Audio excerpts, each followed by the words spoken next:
cari bocah Angon agar menemukan Ratu Adil yang sejati. Nah, Ratu Adil itu kan seadil-adilnya. Jadi Pajajaran itu intinya apa? Keseimbangan alam semesta. Nah, itu Ratu. Hubungannya Prabu Siliwangi sendiri dengan Satrio Piningit itu apa? Apa ada hubungan gimana gitu untuk masa depan atau gimana gitu mah? Karena di Ugawang Siliwangi tercantum juga gitu. Bukan Satrio Piningit kalau dalam Ugawang Siliwangi, tapi Ratu Adil. Ratu Adil. Kalau Ugawang Siliwangi itu lebih bercerita tentang untuk bekal hidup kita manusia harus seperti bocah Angon agar bisa menemukan Ratu Adil yang sejati, gitu kan. Dalam Ugawang Siliwangi itu Ratu Adil yang sejati yang disebut apa? Yaitu Yin dan Yang. Dalam Ugawang Siliwangi atau Pajajaran. Pajajaran yang disebut Pajajaran itu apa? Gitu kan? Nih, dalam Ugawang Siliwangi cari bocah Angon agar menemukan Ratu Adil yang sejati. Nah, Ratu Adil itu kan seadil-adilnya. Hidup di dunia ini adil. Karena Yin dan Yang. Mandala Putra, Mandala Putri, atau Pajajaran. Pajajaran itu apa? Menjajarkan, mensejajarkan 25 jajar. 25 jajar itu kan kalau Islam kenapa ada Nabi? 25.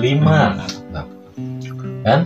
Duanya apa? Nah, duanya ini, angka duanya ini Mandala Putra, Mandala Putri.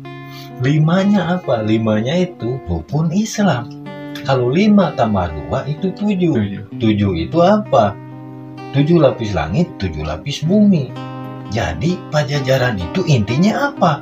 Keseimbangan alam semesta. Nah, itu Ratu Adil. Jadi Ugawang Siliwangi lebih menunjukkan tata cara kita hidup di dunia ini agar seimbang, rata, tidak ada perbedaan, sama rata semua. Itu inti dari Ugawang Siliwangi tentang Yin dan Yang, Mandala Putra, Mandala Putri, 2 kan, siang, malam, sore, pagi, gitu kan ya, pria, wanita, gitu tuh, miskin dan kaya. Nah, itu kalau seimbang semuanya akan terjadi atau terbentuk dengan sendirinya ibarat bawaannya atau apalah ya, yang disebut silih asa, silih asi, silih asu. Antara tua dan muda silih asu, gitu kan. Miskin dan kaya silih asi, gitu kan. Bodoh dan pintar silih asa. Akhirnya jadi Siliwangi. Nah, itu seimbang semua. Nah, itu Ugawang Siliwangi. Jadi hubungannya Prabu Siliwangi dengan yang disebut apa? Ratu Adil. Yaitu Pajajaran intinya. Nah, inilah yang disebut Pajajaran baru. Bukan kerajaan, tapi kejiwaan. Manusia harus sejajar, tidak ada perbedaan. Kalau perbedaan kan kadang-kadang sombong mereka yang kaya. Terus yang miskin tidak mau beranjak, ibaratnya tidak mau ngejar. Karena apa? Karena dogma agama. Jangan terlalu mengejar dunia. Betul kan? Ada istilah begitu. Padahal kita hidup di dunia butuh biaya. Kita tidak makan agama. Tapi agama mengajar dunia dan akhirat juga harus seimbang. Nah, itu juga apa? Itu Yin dan Yang juga. Itu Pajajaran juga. Ya. Intinya Intinya. garis merahnya lah gitu ya. Nah, Benang merahnya. ya. Jadi kenapa saya bilang tadi Satrio Piningit misinya itu untuk meluruskan orang-orang atau orang-orang yang memakan dogma agama ini, gitu. Kalau untuk Satrio Piningit dengan Ratu Adil ada kaitannya juga berarti ya? Ada. Kalau Ratu Adil, Satrio Piningit itu ada. Satrio Piningit itu kan ibaratnya begini. Satrio Piningit itu orang yang menyampaikan ilmu tentang Pajajaran ini, tentang ilmu Ratu Adil ini,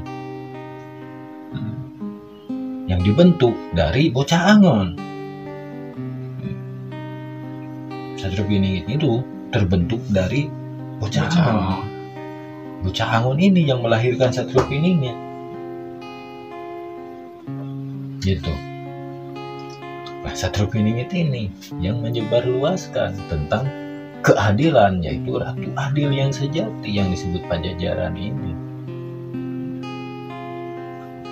Jadi ibaratkan itu Satrio Piningit itu bagian panglima perangnya lah gitu ya. Nah, bisa sebagai itu panglimanya gitu. Kalau secara johir misalkan. Nah, tapi kalau secara keilmuan, Satrio Piningit ini seseorang yang mendorong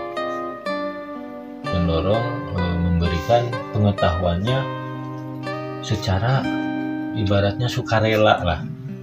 Karena kan sekarang menyebarkan ilmu harus pakai rupiah, tidak dibayar alim dongkap. Alim dongkap sina tidak sesuai sina. Beakwe sakitu maku bensin, Udah banyak ya ustadz sekarang. Wah, bukan banyak lagi. Bahkan udah ada taksasi harganya gitu. Yang kemarin kena kasus di Tasik Garut ada kan? Ada sama ya. Ramai itu Tadi ya. itu kan masalah uang. Sampai segitunya. Nah, itu kan ibaratnya yang seperti itu udah jangan diikutin, itu udah bukan contoh lagi. Biar ustadz itu ngerasain ibaratnya menjual ayat-ayat itu kan, menjual ayat-ayat Quran itu sebagai penghasilan pribadinya. Jadi kita harus bisa membedakan mana orang yang menjual ayat, mana orang yang menyampaikan ayat. Gitu. Sina da lain ngajual, ieu mah puguhan we dipanggil, hek dibere sakieu dibayar kieu da itu mah rezeki si Gusti Allah. Emang iya rezeki gitu kan. Tapi tong ditarif. Ya. Namun ditarif yang ngajual. Seikhlasnya lah gitu. Seikhlasnya. Erek 100 perak ibaratna jarak Ustad eta di Sabang tapi kudu ke Merauke dibayar 100 perak ya kudu naik. Kalau ikhlas gitu kan benar-benar. Nah, itu yang tidak menjual ayat. Namun di target mah nyata menjual ayat. Nah, begitulah mungkin penjelasannya Bang ya. Jadi intinya kita nggak boleh menjadi generasi penerus, tapi harus menjadi generasi pelurus. Benar nggak Bang ya? Benar. Kalau mau jadi generasi pelurus. Makanya saya pernah bikin konten Satria Pecundang. Nah, itu generasi penerus semua. Bukan generasi pelurus. Benar. Kan generasi penerus itu banyak. Ada penerus kebaikan, ada juga penerus keburukan. Itu generasi penerus. Makanya mendingan jangan jadi generasi penerus, jadi generasi pelurus. Benar. Gitu kan. Kalau jadi generasi penerus terus terusannya gitu. Buntut sama bulunya. Bengkok diteruskan. Ya. Kalau kata Bang Pedro mah gimana Bang? Kereta api. Kereta api. Buntutnya di hari. Buntut di depan, kepala di belakang. Seperti itulah. Cukup jelas Mas? Cukup. Atur nuhun. Terima kasih Mang Nan. Terima kasih juga buat Mang Pedro. Sami-sami. Udah tapi ini waktunya. Saya sudah meluangkan waktu tapi amplopnya nggak ada. Jangan kayak Ustaz. Jangan kayak sana. Kirain teh mau ngasih amplop gitu, saya harus semangat, udah saya bongkar semua nih tentang Satrio Piningit tapi nggak ada amplop. Di belakang. Di belakang. Bahaya nanti ada KPK.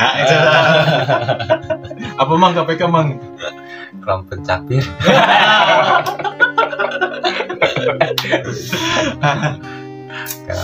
Oke, Pak Wargi hatur nuhun. Terima kasih.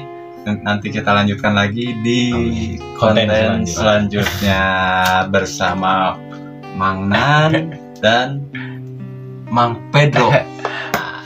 Amin. Kalau bertemu di jalan mungkin sapa-sapa boleh lah. Terus ada Kalau kesal mah tajong nih. Nah, apalagi kalau misalkan dipanggil nggak melihat atau ngejawab baledog.